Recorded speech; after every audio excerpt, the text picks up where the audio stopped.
government seems to be batting for. Last year's killing of Hardeep Singh Nijjar, another designated terrorist, who was a Canadian citizen, has become a huge bone of contention, causing a massive diplomatic showdown between India and Canada. Canada has accused agents of the Indian government of being involved in Nijjar's killing on Canadian soil. Not only that, Canadian Prime Minister Justin Trudeau has accused Indian diplomats of being directly involved. Charges that India has rubbished emphatically and repeatedly as preposterous and politically motivated. India recently withdrew its top 6 diplomats from Ottawa, citing security reasons while expelling 6 Canadian diplomats. Remember, India for years now has accused Canada and the Trudeau dispensation of shielding, mainstreaming and legitimizing Khalistani terrorists, extremists and anti-India forces for cynical vote bank politics while ignoring New Delhi security concerns and extradition requests. Many of them are wanted in India on serious charges of terrorism and murder. Many of these Khalistani elements have openly threatened Indian diplomats and other citizens. But all their actions have been whitewashed by the Canadian government in the name of freedom of speech. Now, India's outgoing High Commissioner to Ottawa, Sanjay Verma, has made a sensational revelation, in some ways confirming what was suspected for a long time. Verma told a Canadian television network just before leaving that country, and I quote, "Khalistani extremists are being encouraged in Canada all the time. This is my allegation. I also know that some of these Khalistani extremists and terrorists are deep assets of Canada's Security Intelligence Service." The recalled Indian High Commissioner has accused Canadian Prime Minister Justin Trudeau of destroying relations between the two countries while also clarifying that he had nothing to do with Nijjar's killing. He called the charges against him politically motivated. These are the first comments made by Verma after he was named as a person of interest in the killing of the Khalistani terrorist. Verma added that Trudeau's allegations over Nijjar's killing were based on intelligence inputs rather than concrete evidence. He told the CTV News network in Canada. The problem is that when he accused, he himself admitted there was no hard evidence. There was intelligence. On the basis of intelligence, if you want to destroy a relationship, be my guest. And that's what Trudeau did. When asked about India's alleged lack of cooperation, the envoy said, "Not a shred of evidence has been shared with us. Unfortunately, we haven't got anything from any Canadian official which can lead us to a better spot." Addressing the allegations levelled by the Royal Canadian Mounted Police that Indian diplomats were leveraging their positions to coerce individuals and businesses to collect information on pro-Khalistanis on behalf of the Indian government, Verma said, "All information was overt. I, as High Commissioner of India, have never done anything of that kind. That's one. Second, my colleagues, do we want to know what pro-Khalistani elements in Canada are doing? Yes, we do. That's my national interest." However, he stressed that there was nothing covert. It's all overt. So we read the newspapers, we read their statements, since we understand Punjabi, we read their social media posts and try to infer from them.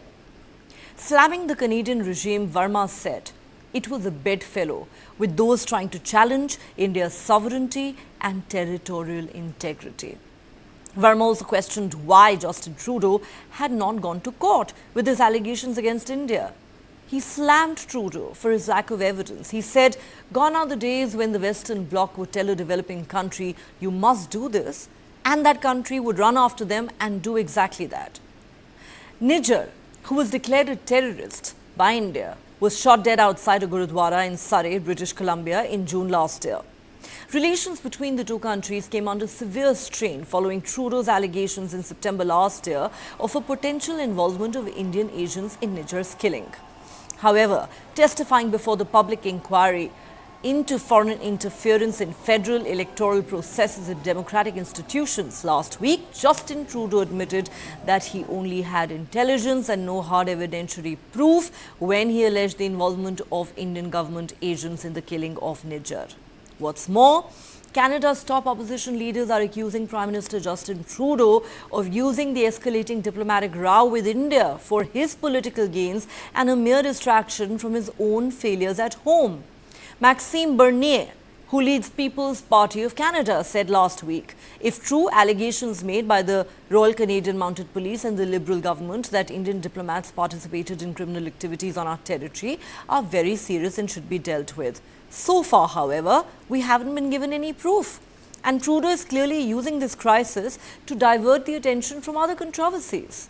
Bernier also rubbished the claims that Hardeep Singh Nijjar was a Canadian citizen. Bernier said Nijjar was a foreign terrorist and he should have been deported to India. Bernier said, and I quote, one myth should be dispelled, that the central figure in this controversy, Hardeep Singh Nijjar, the Khalistani militant who was murdered last year, was a Canadian. He was actually a foreign terrorist who used fraudulent documents to claim asylum in Canada several times starting in 1997. His claims were rejected, but he was nevertheless allowed to stay in this country and was somehow granted citizenship in 2007. The People's Party of Canada leader went on to urge the Trudeau government to revoke Nijjar's citizenship posthumously and correct this administrative error, as he put it. He said, Nijjar was not a Canadian. We should perhaps posthumously take away his citizenship to right this administrative error. He should have been deported after his first fake asylum claim, like the hundreds of thousands of fake asylum claimants who are in Canada right now. Bernier then added, all this is happening because Canada for decades has deliberately invited these foreigners and their tribal conflicts into our country. We should recognize this major blunder and work with the government of India to find solutions instead of jeopardizing our relations with a rising world power and an important ally over this issue. The question we are asking on Global Lens tonight is this. Do the United States and Canada believe that it is free speech when their citizens, designated as terrorists by India, openly threaten Indian citizens? Like the 1985 Kanishka bombing, are they waiting for another plane to be blown up, for more people to be killed, for more blood to be spilled, before they take seriously India's repeated accusations against these extremist elements and the grave security threat to India posed by these forces? This when these countries call India an ally.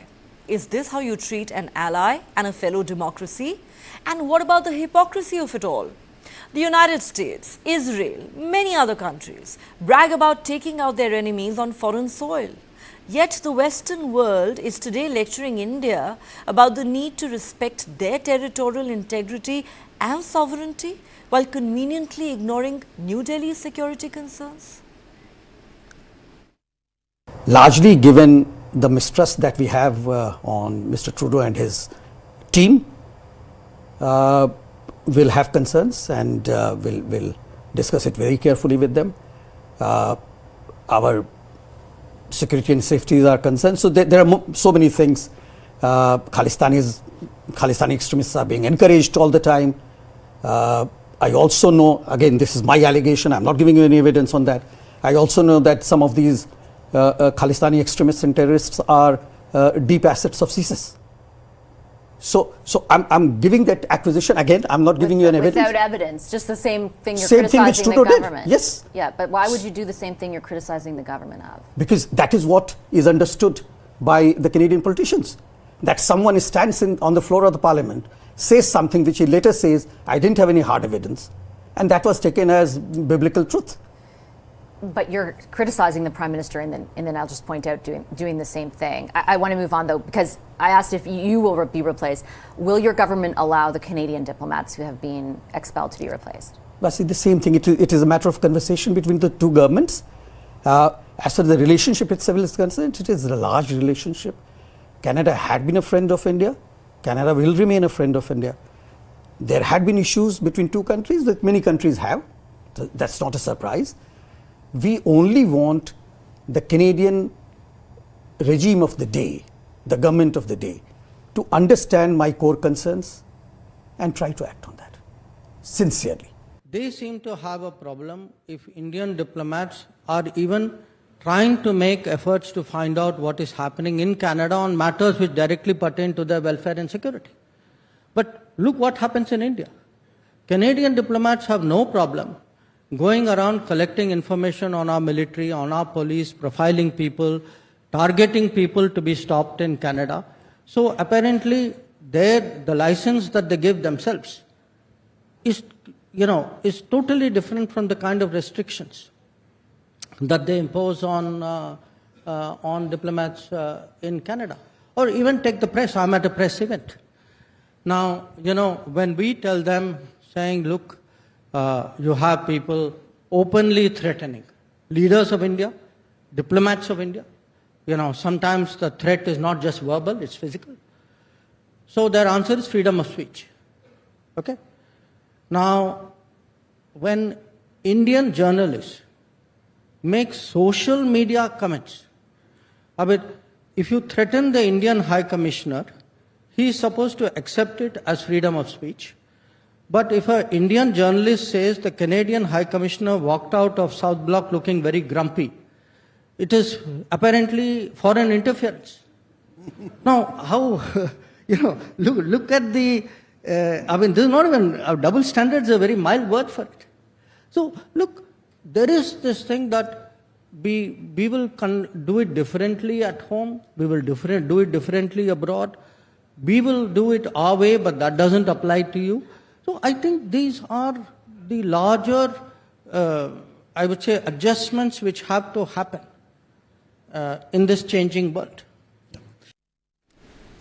All right, time for us to take a quick break here on Global Lens, but don't go anywhere. On the other side, we're going to discuss with our panelists just what these double standards on part of Western countries really mean.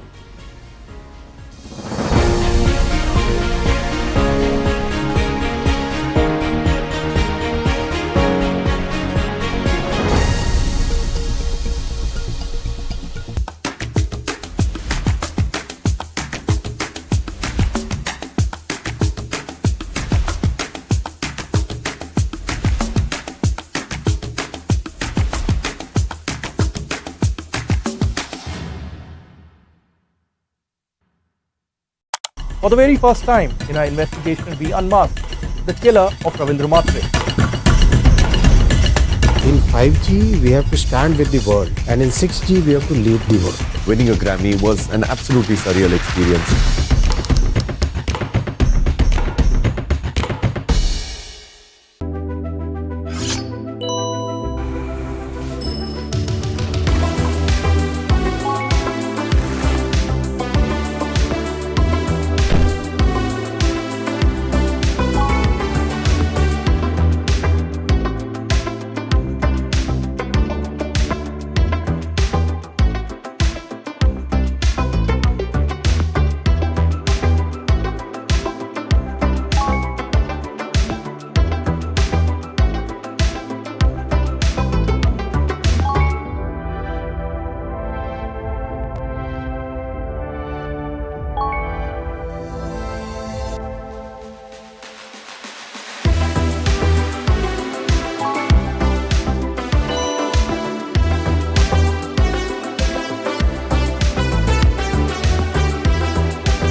Welcome back. You're watching Global Lens on News9 Live with me, Neha Khanna, and we are talking about how Khalistani terrorists based in countries like Canada continue to threaten India's security, and countries like Canada and the United States continue to whitewash it in the name of freedom of speech while pointing fingers at India and accusing it of targeting their citizens on their territory.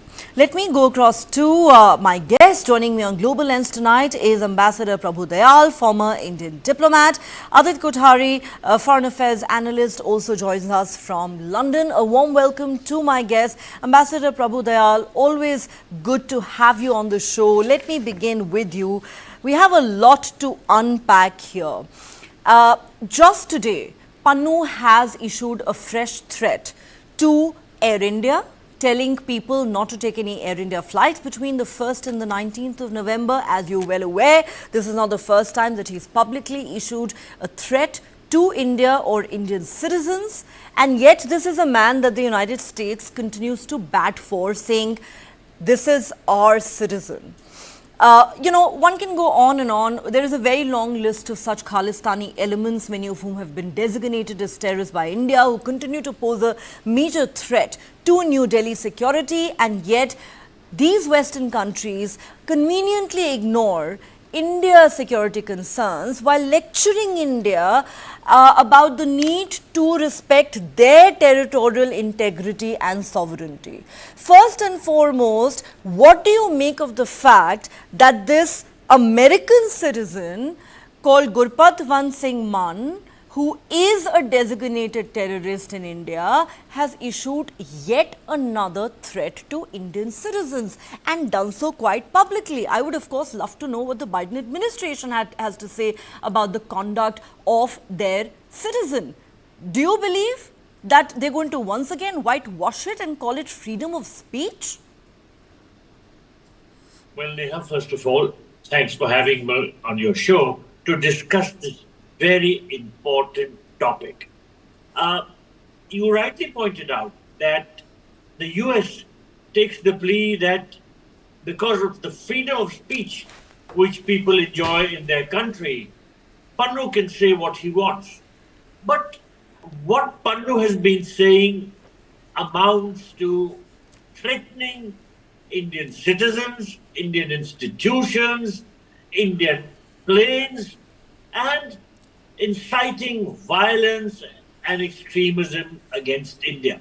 We have been seeking the extradition of this terrorist, but the United States government has done nothing. Let me mention, he is on our list of wanted terrorists.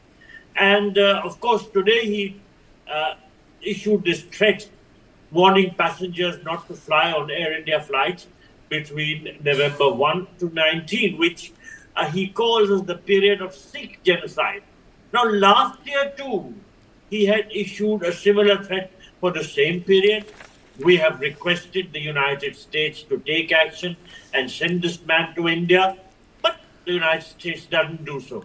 Let me also mention that in December last year, Pannu threatened to attack the Indian Parliament on or before 13th December. And why December 13th?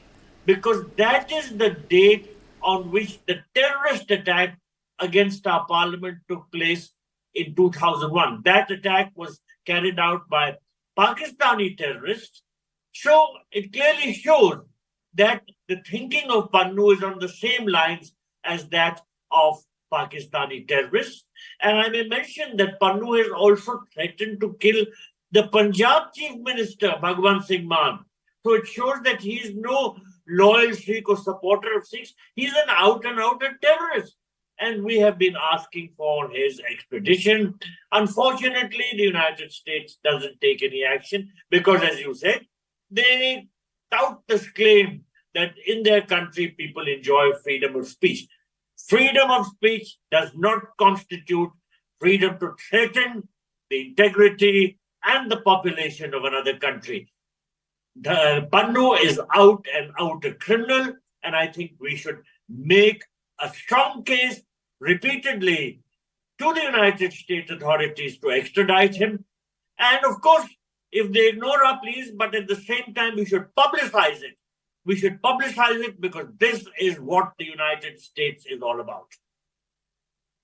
Publicize it. This is what the United States is all about. The sheer hypocrisy is so astounding here. We also have Lieutenant General Sanjay Kulkarni, Security Affairs expert, joining us on the show. Welcome back, General. Like I said, we are talking about staggering double standards here of these Western democracies pointing fingers at India, accusing India of targeting their citizens while completely looking the other way when India reminds them of the security threats that it faces from elements like this man on our screen called Gurpatwant Pannun, who is a designated terrorist in India. They can shield him all they want, calling him an American citizen.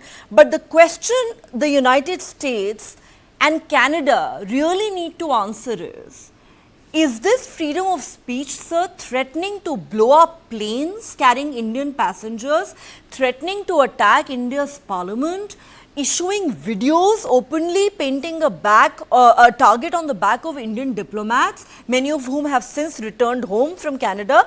Is this freedom of speech? Also, I want your thoughts on what the recalled Indian High Commissioner to Canada, Sanjay Verma, recently said in an interview. He said, in Canada, Khalistani extremists are encouraged all the time. I know that some of these Khalistani extremists and terrorists are deep assets of the Canada Security Intelligence Service. Neha, it's rather very, very unfortunate. Very, very unfortunate that they still haven't got over the colonial mindset. They seem to feel that India, a country which they thought was someone that they would, be able to use for their purpose, doesn't seem to have. If Indians have grown, they have a voice, they have a good economy, they have technological strength, they have all that it makes them to be the world's third largest economy and probably a very, very strong nation. That is something which the West is refusing to accept. Be it their five eyes, their eyes can't see that India is growing, that India also has a voice. It is very, very unfortunate that the bedfellows, the ones who've been sleeping with the enemy, if supposing we were to say, or I was to say something like that in India, and I was supported by another power, would it not be right for that country to say, come on, arrest this chap? What nonsense is he talking about? That's exactly what they should have done. If they are at one end the line wanting to have good relations with India, and they talk as if they are very good friends of India, and at the same time allow these kind of conversations, communications, and all kinds of nonsense being spoken under the under the cover of freedom of speech, I think it's extremely, extremely sad. It should have been the United States. It should have been Canada, which should have said for the first thing, come on, arrest that chap. He seems to be ruining our relationship with India. Who is that character? What's his standing in his country? Absolutely nothing. Throw him behind the bars. That should be the attitude, and not that they do all what they want to do outside our embassies, and you carry on. And just see, come on, this is a democracy. If that be so, would the United States of America accept what we did if we did anything outside their embassies? Would the Canadians accept if we did what the Khalistanis are doing outside the Indian embassy? If it is acceptable to them, then yes, it is acceptable to us. But the fact that we respect and we believe in the rule of law, we are a real democracy. We accept and we treat people and we treat friends as good friends, and if they allow these kind of characters to do, I think it's extremely sad. Extremely sad. It does speak of doublespeak. It shows what they are doing in and around our own country, which also tells us that they would not accept us as equals. They want to see India as someone downtrodden whom they can pull along and use it for their benefit. India is just one of it. It doesn't matter to them. They are not friends. They have to be used, and that is what the Western powers seem to think. And a very nice word was used. I found it very interesting that we are not anti-West. We are only non-West. We are not West, but we are non-West. But we are not anti-West. We are all for them. We are wanting to extend a hand of friendship, and they should go about it and accept. I think anyone. Why? Who is this character? He has no standing. Would he be able to do that? All this is being ensured with a positive, why it is being done? Ruin Indian economy. Make India think the way they want to think. Make India do what they want them to do. Is that what friendship is all about? And now you find, now everything will hurt them. even a statement that supposing we are now wanting to resolve issues with China, disengagement taking place, BRICS taking place. BRICS is an economic forum wherein BRICS also has almost 45% of the world's population, 48% of the crude output. It has about 35% of the world's GDP. If they all, is that the way we live in?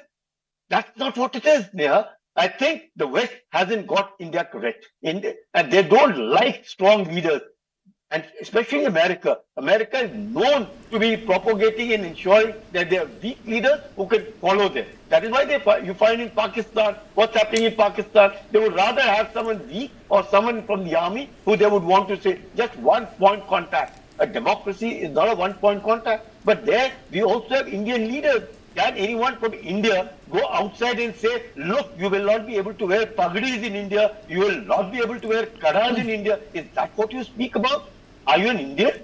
Is that the way we go about it? We should be doing that. I think, yeah, there is something drastically wrong. That means the only thing that is wanting, everybody wants in India is power. They just want to get into power. Oh, by crook, they don't concern. To them, India does not matter. It is they and they alone that matter. And same is going with Trudeau for him also. Yeah.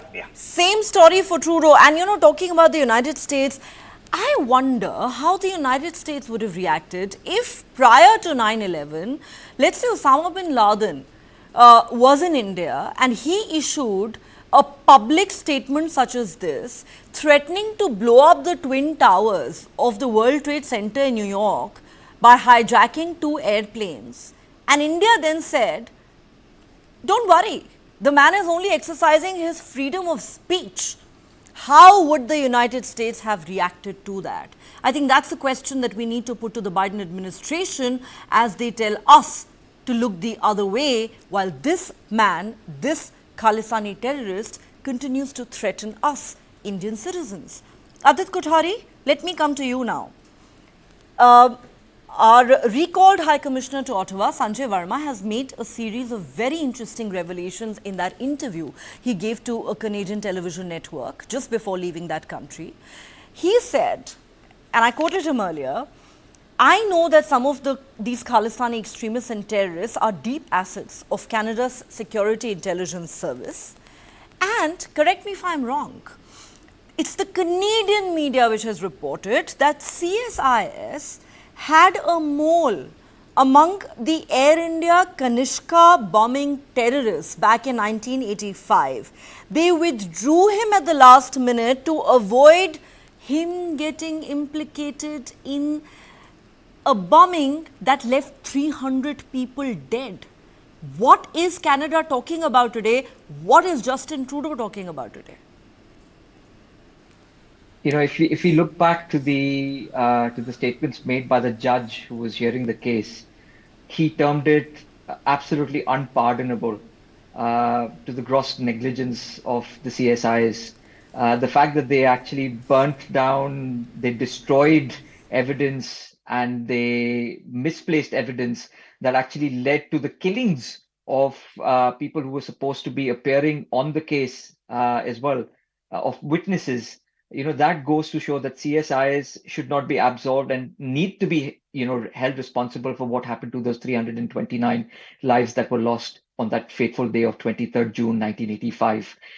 With regards to Sujan Singh Gill, the man that is being questioned here, who was apparently the mole, the CSIS mole, working for the CSIs within the bombers, it goes to show that, they pulled him out and they did not stop the bombing. So they would rather place their man in safety, and they would rather place their reputation in safety rather than that of the 329 lives that were lost on that fateful day. So that is what CSIs essentially represent. And as for that man, no one knows where he's gone. After 2003, he was apparently shifted out to London, and most likely he still lives in London in absolute anonymity. So that is who the Canadians truly are.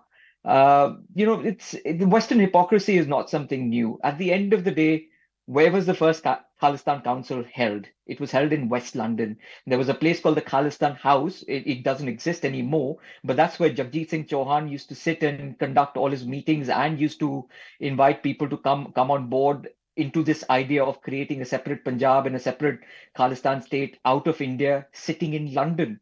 So the West has done this for far too long in the garb of human rights, in the garb of First Amendments. But then it also takes us back to someone like a Riddhi Patel. You might remember her, Neha. She was this girl who's a pro-Palestinian supporter of Indian origin, who questioned the mayor of her city and threatened her with violence.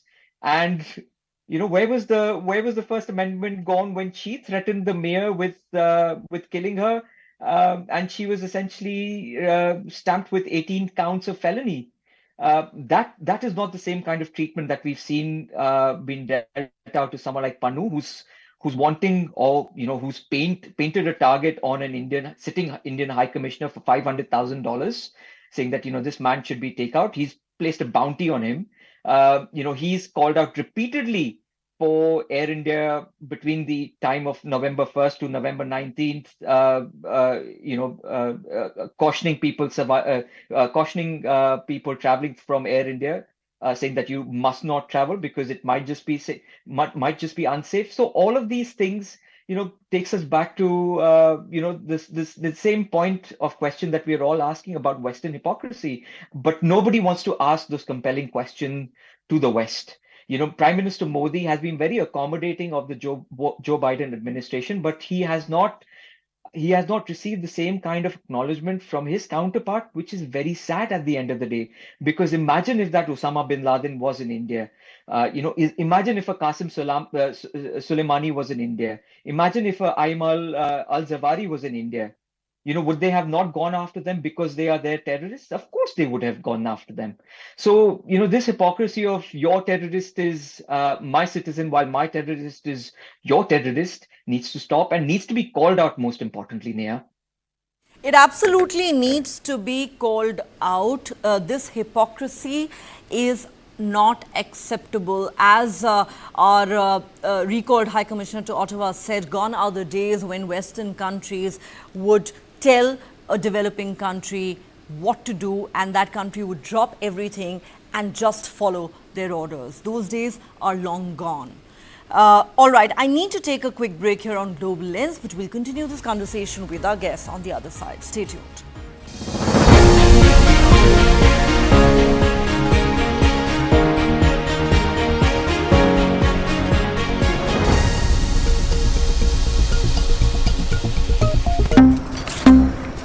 Hey, why are so many lights on?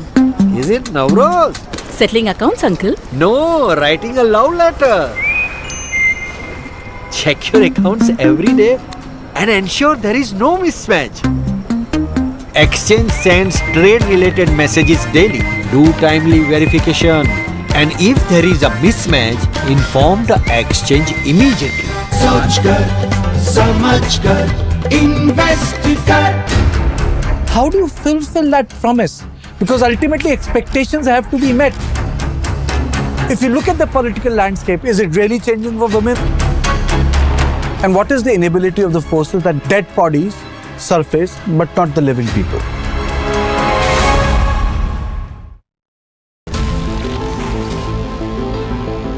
Joe Biden is not going to be the Democratic presidential nominee.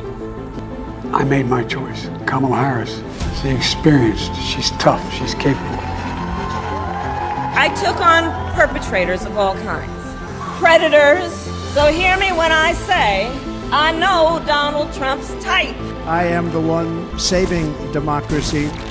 He has tapped into the fear and anxiety about demographic change in the US. This polarization in the United States. Some people are even suggesting that there could be a civil war. You are this unable to solve your own domestic problems. You have no right to claim to be anybody else in the world. And we're moving into a multipolar world where the United States will not lead.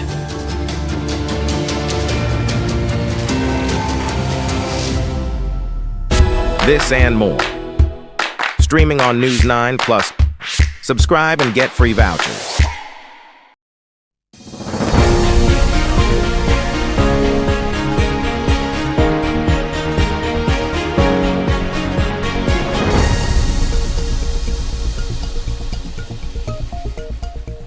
Welcome back. You're watching Global Lens on News9 Live with me, Neha Khanna, and we're talking about the continuing threats to India's security from Khalistani terrorists who reside in countries such as the United States and Canada. Let me go back to Ambassador Prabhu Dayal at this point. In the earlier segment, Ambassador Dayal, we discussed how the kind of things that countries like the United States and Canada justify in the name of human rights and freedom of speech and First Amendment are quite staggering. But that apart, what about the fact, sir, that while these countries are today lecturing India about the need to respect their territorial integrity and sovereignty, when it comes to their own national security interests, they actually boast about taking out their enemies on foreign soil. Osama bin Laden, Qasim Soleimani, Ayman al-Zawahiri, it's a very long list. Yes, absolutely. There is clear double standardism in this entire thing. The US and Canada and several of the Western countries use double standards when dealing with other countries. And they've been trying to do that with us too. Now, let me mention that it's not just that these Sikh extremists were making statements against India. They actually carried out anti-India activities on the ground. And there have been enough cases where this has happened. And that is why we have repeatedly taken up the matter with the authorities in these countries and given them evidence. Now, let me mention our consulate in San Francisco, our High Commission in Ottawa, and our High Commission in London were all attacked by Sikh extremists. Attempts to take down the flag were made in London but resisted by a security guard. But in Canada and in San Francisco, this actually happened. The Indian flag was torn. And in fact, in the second attack in San Francisco, there was a part of our consulate that got burnt due to this attack. Now, it's a criminal attack.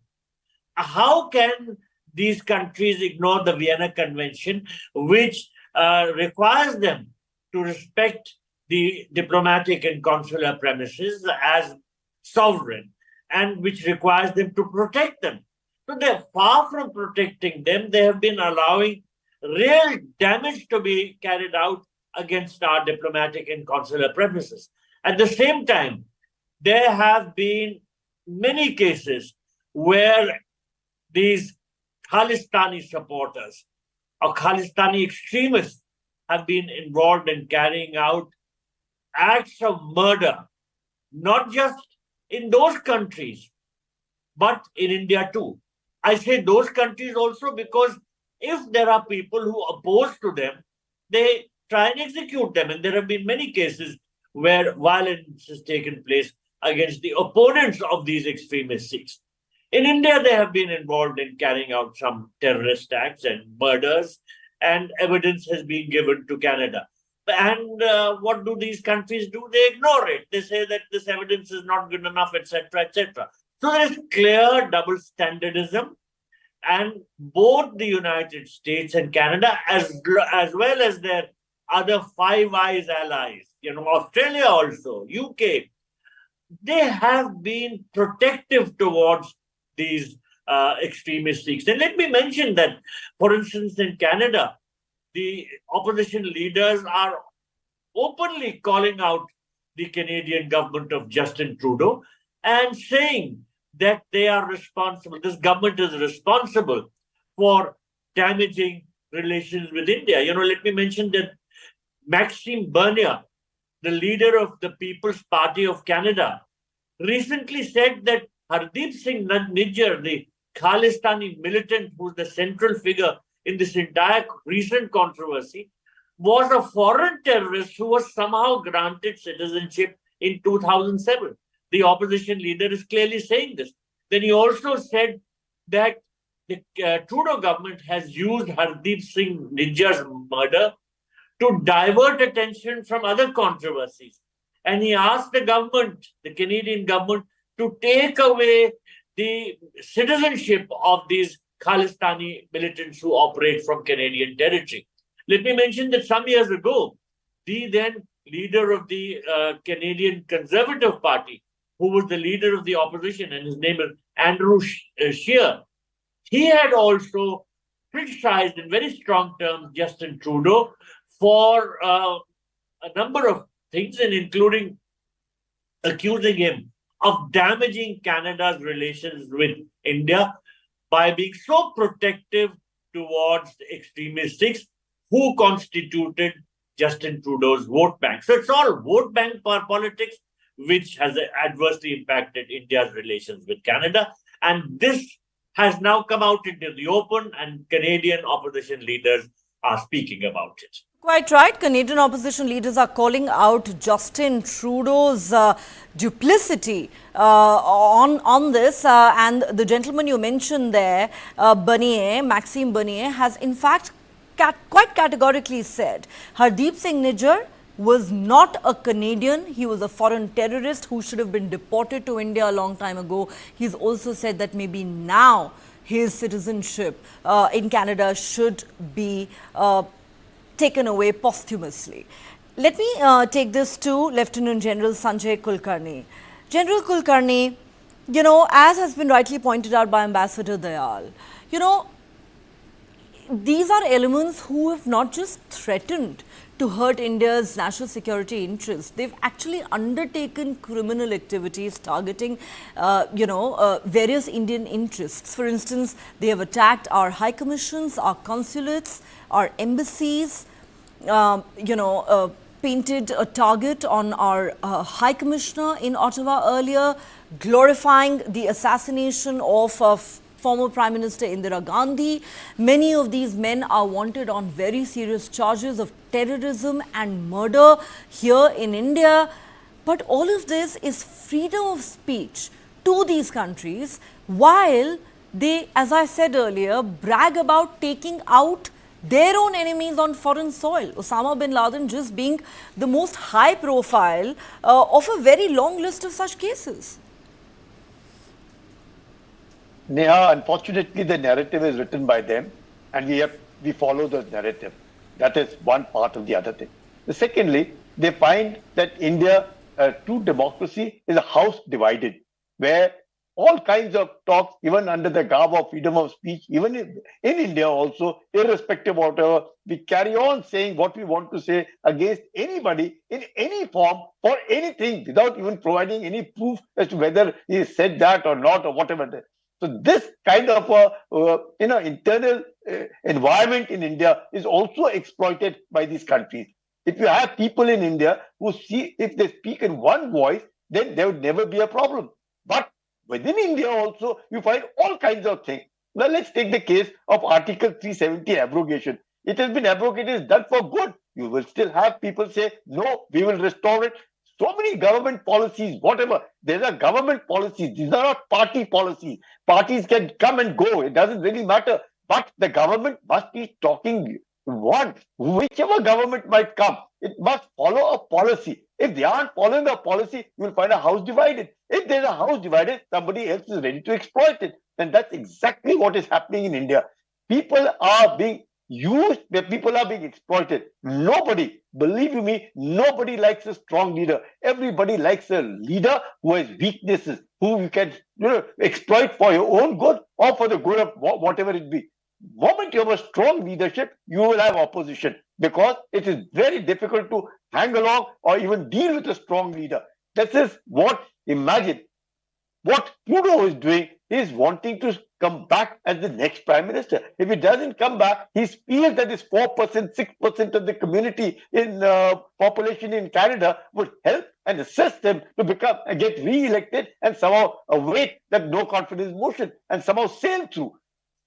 Small issues, but they don't seem to realize they're ruining. There are millions of people in Canada with fantastic relationship, one-to-one personal relationship in America, everywhere.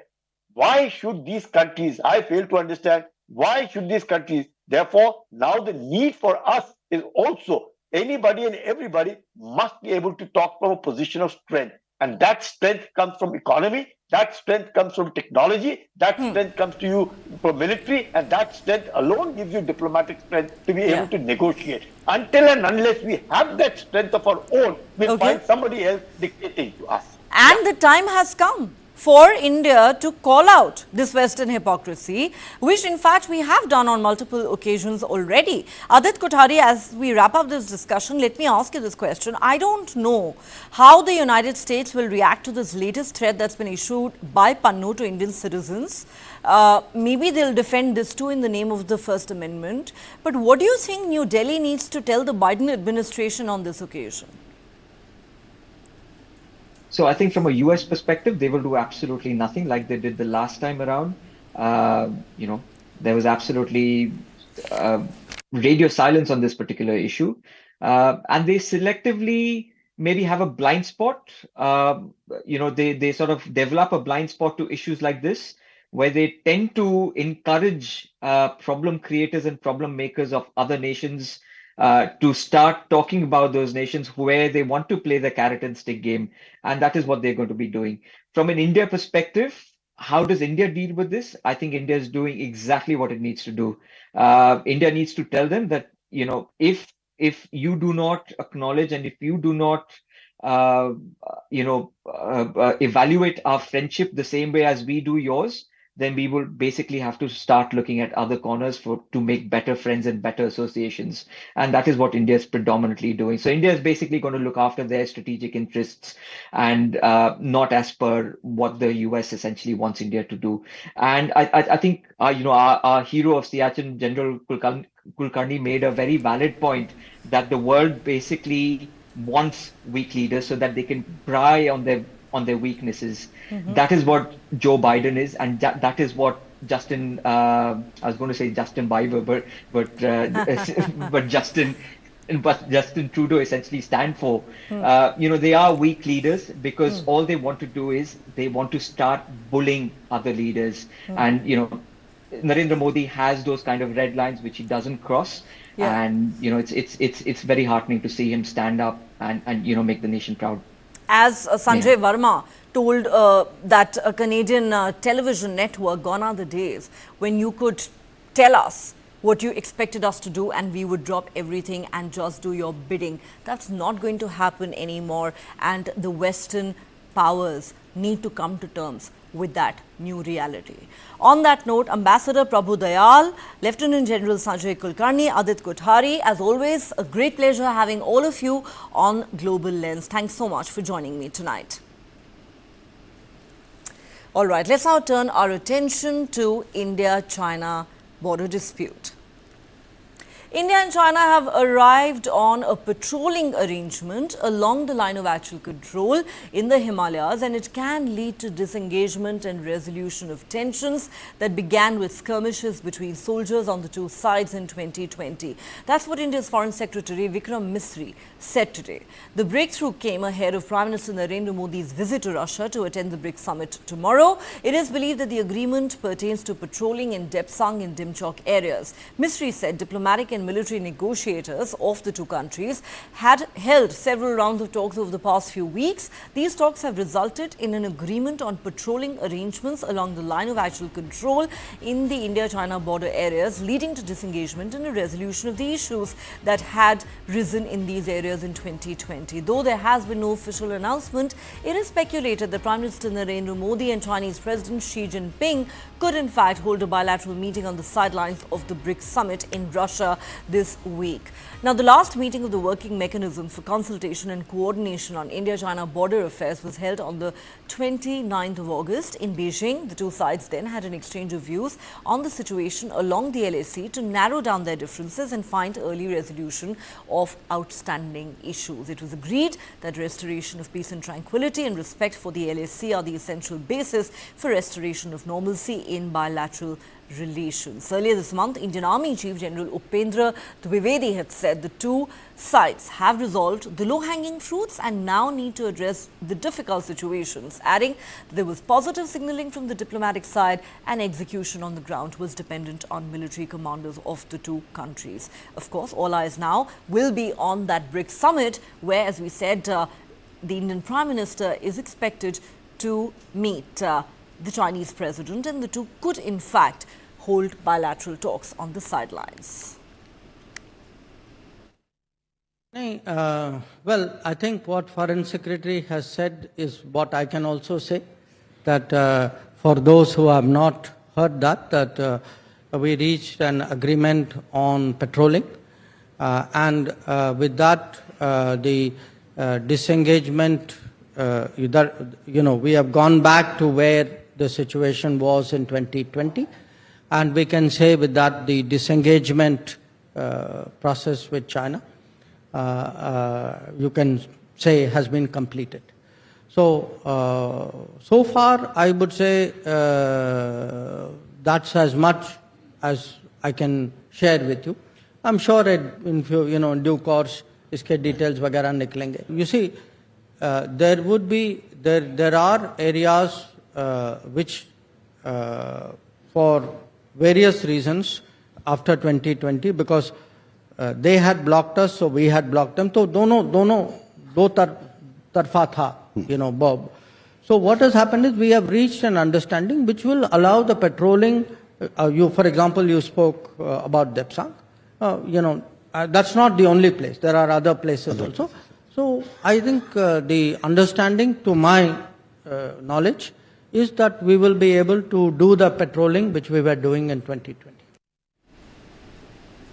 Let's now turn our attention to the United States. With the US presidential election now just over 2 weeks away, Democrat Kamala Harris visited two churches on Sunday, while her Republican rival Donald Trump visited another kind of American temple, a McDonald's, where he once again accused Harris of lying about having previously worked at the fast food chain. With the U.S. presidential election just over 2 weeks away, Democrat Kamala Harris and her Republican rival Donald Trump spent the weekend trying to court early voters and shore up support in some of the most competitive states. Harris marked her 60th birthday on Sunday while campaigning in Georgia, outside of Atlanta. She spent the day visiting two churches, including a Baptist church in the city of Stonecrest. In remarks there, Harris delivered a message of unity, drawing a contrast between her vision for America and the divisive rhetoric of the current political climate, though she did not mention Trump by name. And what kind of country do we want to live in? A country of chaos, fear, and hate, or a country of freedom, compassion, and justice? Meanwhile, Trump on Sunday was at a McDonald's in suburban Philadelphia. My first day at McDonald's, I'm looking for a job. The former president cooked batches of French fries and handed out orders to supporters through the drive-thru window. Now I have worked at McDonald's. I've now worked for 15 minutes more than Kamala. Okay, she never worked here. Trump has said the McDonald's visit was intended in part as a jab at Harris, who says she worked at the fast food chain during her college years. Trump claims Harris never worked there, but he has provided no evidence to back that up. A Harris spokesperson said the stunt was a sign of Trump's desperation. When asked if he would accept the results of the 2024 election, Trump had this to say. Yeah, sure. If it's a fair election, always. I would always accept it if it's got to be a fair election. After a rally in Lancaster, Trump made his last Sunday Pennsylvania stop at a Pittsburgh Steelers game, where he pumped his fist to cheers from the crowd. Pennsylvania's Democratic Governor Josh Shapiro said Sunday on NBC's Meet the Press that the race in his state is tight. Georgia and Pennsylvania are two of the most competitive states in the country, with the latter standing out as the biggest prize on Election Day. All right, our next story is from Australia. In a dramatic scene at the Australian Parliament, Indigenous Senator Lydia Thorpe fiercely interrupted King Charles's King Charles during his visit, shouting anti-colonial slogans. Thorpe called for the return of indigenous lands and accused European settlers of genocide, saying, "Give us our land back, give us what you stole from us." Her protest lasted nearly a minute, leaving lawmakers and dignitaries stunned. Thorpe has been vocal in her opposition to the monarchy and Australia's colonial past, previously staging similar political protests. She in fact yelled at King Charles, saying, "You are not my king, this is not your land." King Charles is in Australia as part of a 9-day tour, marking his first major trip since being diagnosed with cancer earlier this year. This incident comes at a time when Australia continues to grapple with its colonial legacy after rejecting both constitutional recognition for Indigenous Australians and becoming a republic.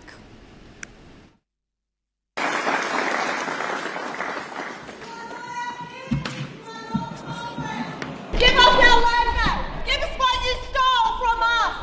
Our bones, our skulls, our babies, our people! You destroyed our land! Give us a treaty!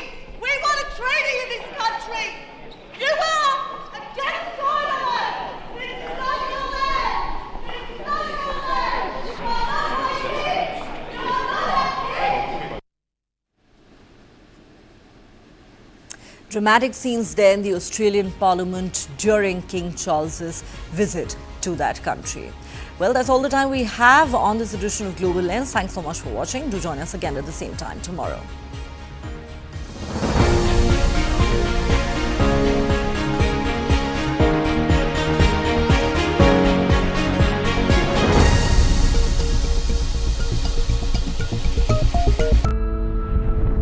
Who am I? Nobody can crack that mystery. There is a certain expectation of me. That's the only contradiction. Life itself is stranger than fiction. I was a perfectly normal person born in an abnormal world. I really didn't understand why is it different. Just imagine a child who is bullied every day. Boys school में कुछ लड़का लोग मेरे साथ sexual abuse किए. मुझे तेरे बारे में सब पता है और मैं तेरा रेप कर लूँगा. You also start to